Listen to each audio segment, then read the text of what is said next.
Hey everybody, it's Megan from Musically Abroad. Welcome to a couple days in my life. Let's get started.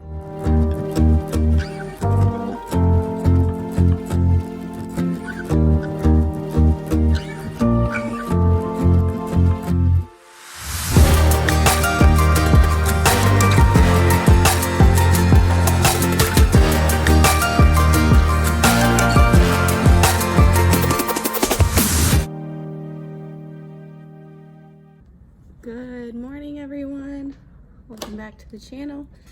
I'm dressed up, plugging in my lamp so we can have more light.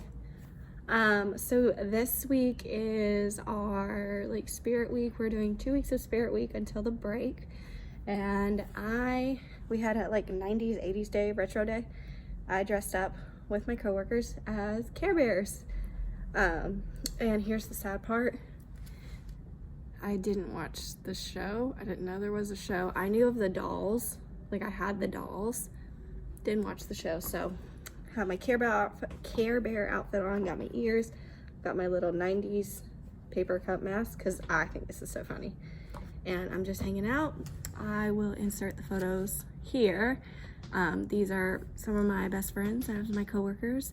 And I have to get ready for class. I do not have class until 9:15. I don't have first block today, but PE is coming into my room today to use my space because they're getting a new projector. So I am just hanging out until they decide to come in. Okay, just got done with my 5th grade class. I am having some serious anxiety issues, but I just taught a room full of boys and they were fabulous. They did some really good work on the Nutcracker today. It's done lunch. I am making an outro for next week's Nearpod. So I wanted to show you guys how I make my outros. First thing I do is I actually just Google YouTube outro makers, and I always find that Canva is the one. So I went on Canva, and as you can see, they actually have templates, and that's normally what I choose from. And once I find a template, I add some animation. So you can see originally this is what it was, but I decided I wanted to change it up a little bit. We are working on the Nutcracker, so I wanted to include any animation that went with the Nutcracker, and this is what I found. I think those are so cute. And yeah, so it does come with some music, so let's see if I can play it. I don't know if I have.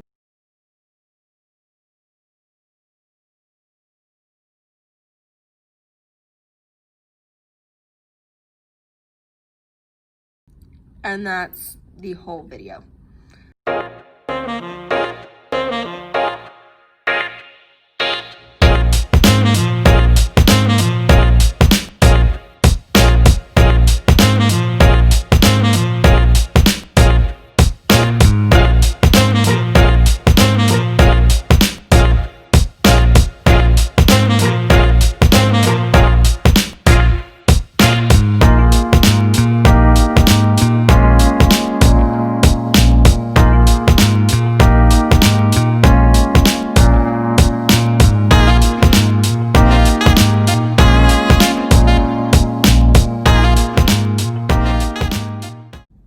Hey, good morning everybody. Happy Monday.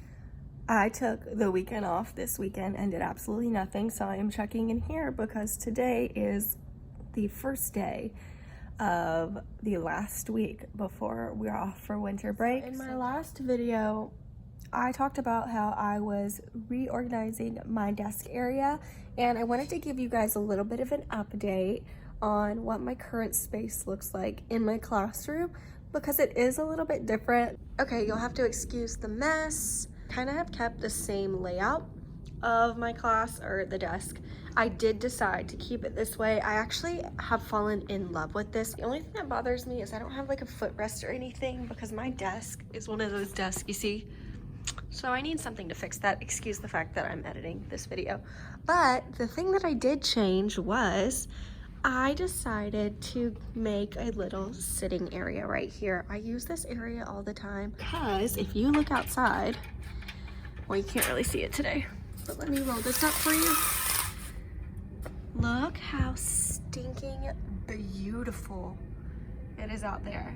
And I mean, oh, so I built this, or I put this here with the intention of giving myself some time, like when I do my lunch breaks or whatever, to kind of just sit and reflect. When I get stressed, I like to sit there, as well as if teachers come in and they want to talk to me, they have a place to sit. They can also sit on this stool right here, or they can just come up. I have a couple little seating areas. So that's currently what my space looks like. Everything else is the same besides that area, and because I moved that ottoman, this little area has changed a little bit, but nothing significant. Like, those are fine. I just moved those from the front of the room to the back and put that in the middle, which makes the most sense to me. And then these are still here. So nothing has really changed, honestly. And if you haven't seen my classroom, here it is. Wow, I'm loving this camera angle. This is my classroom. Nothing super fancy, but it's ginormous, I have to be honest. I'm sorry if that was really fast, because I'm not gonna lie, I got a little bit dizzy, but yeah. Hey guys, happy Tuesday? I think it's Tuesday. Happy Tuesday.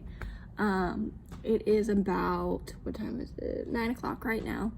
I have no first block today, so I only have a couple more minutes until I have to head to my second block, but I just got a text message from my dad, and he let me know that I have been officially published.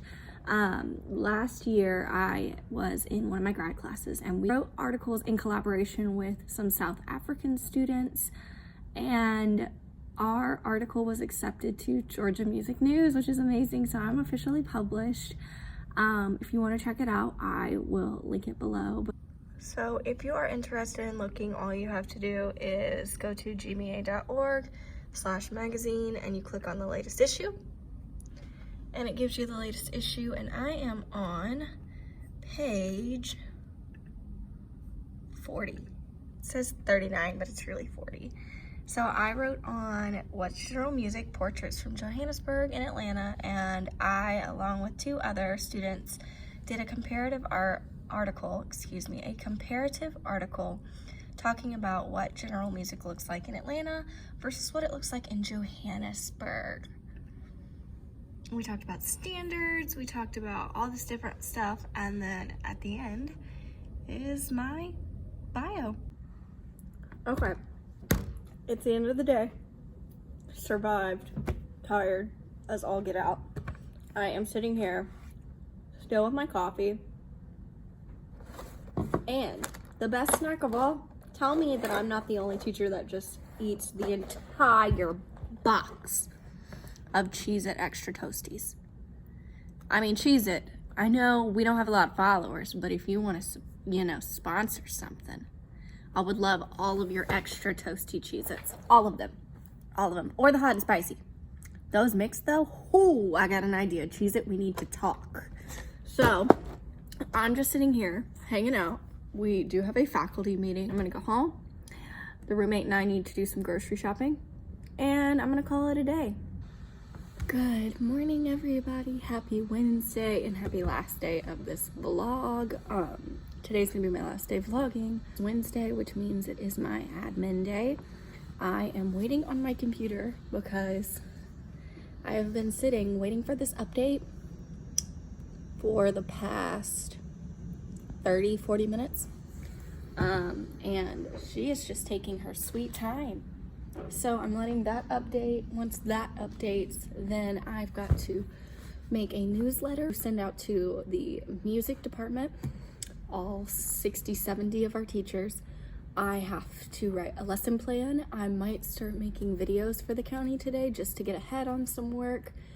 And I think that's all I have to do, but I do want to show you guys make some Nearpods. If you don't know what Nearpod is, I'll explain that, and then I'll show you like my favorite kind of activities to do during the winter time.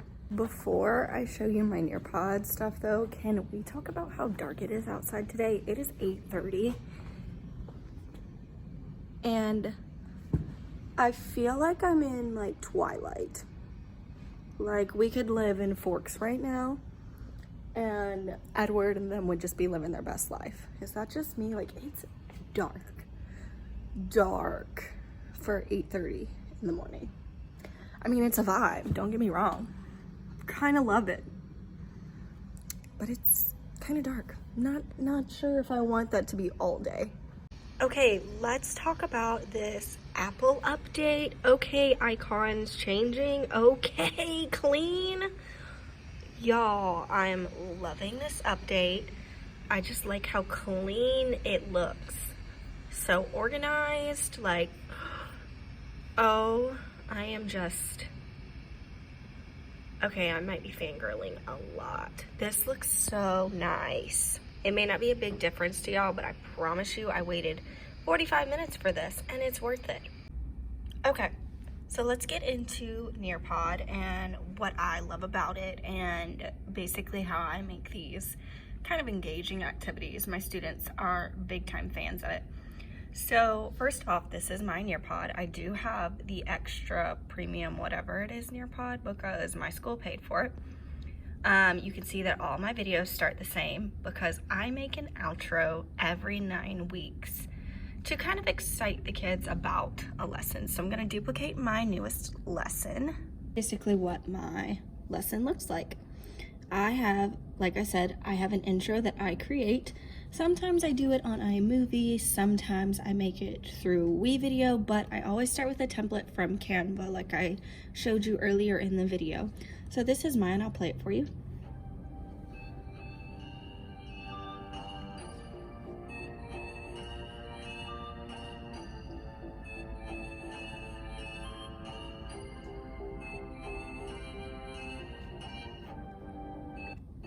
We'll speed through it a little bit.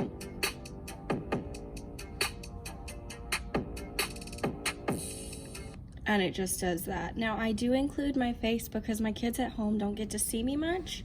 And I do find it important if they're new students, they need to know what I look like. So I do keep that there. Then we go into a warm-up. And this is a warm-up to the song Symphony. If you're interested in seeing that, I can show it. Obviously I don't own the rights to the song and don't want copyright, but I might be able to figure out a way to get that to you. And then I do a song of the week. This week was a trap version of the Sugar Plum Fairy Dance because that is the song we are studying this week. And then I do 3 open-ended questions. Then we move into a rhythm study, and this is just a YouTube video. I use a lot of YouTube videos because I find that they're easy to access. There's so many resources out there, so why would I try to recreate when there are so many incredible educators that know what they're doing and are willing to share? Then I have a movement activity. And then we go into brain breaks. Brain breaks are very important even if the kids are at home because they need a moment to just get away from what they're learning. What they're learning is not easy, even my kids. I don't care that it's a 45-minute class. I know that my kids still need a break, so I have 2 follow videos that they actually go through. Then I show them the dance. And then I have a video where I challenge the kids to find a version of the Nutcracker that they can watch versus my students that are actually in school, they watch the Nutcracker Prince, which I'll show them. And then I have that same outro.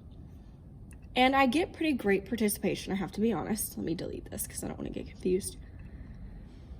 My kids, I have about 75% of my students do the work, which I would say is fantastic. And yeah, that's kind of how I use Nearpod. My kids love Nearpod. They have told me that it's one of their favorite ways to learn, and I use the same lessons that I use virtually for face-to-face. I'm not changing anything. I might execute it based on how I teach it. So obviously face-to-face kids, they have a little more interaction. I can go based on what I'm seeing versus my virtual students. I don't get that opportunity because I'm not teaching them synchronously. I'm teaching them asynchronously. So I do have a little flexibility there, but I use that as my base and then I adapt it and I'll adjust it if I need to. Okay, so it's about 1 o'clock, but honestly, this is what the rest of my day is gonna look like. So I think I'm gonna end the vlog here. I'm just sitting, taking a moment on the ottoman that I showed you earlier, and I'm just hanging out, taking a moment and being quiet. I'm looking outside. It looks really lovely, but it's really cold right here, so I don't know how long I'm gonna last over here. But I hope you've enjoyed this video, getting to see what my life is really consistently like at my school. I am looking forward to seeing you guys soon in another video. We do have a podcast episode coming out very soon. Niara was editing that one and she got really sick, so it's been a little bit behind on posting, but it's coming, I promise. So on that note, I'm gonna sit here. I'm gonna finish editing this video because that's what I was doing. Gotta put in some grades because report cards are coming out soon. And we'll see you next time, guys. Thank you for checking out Musically Abroad. Bye.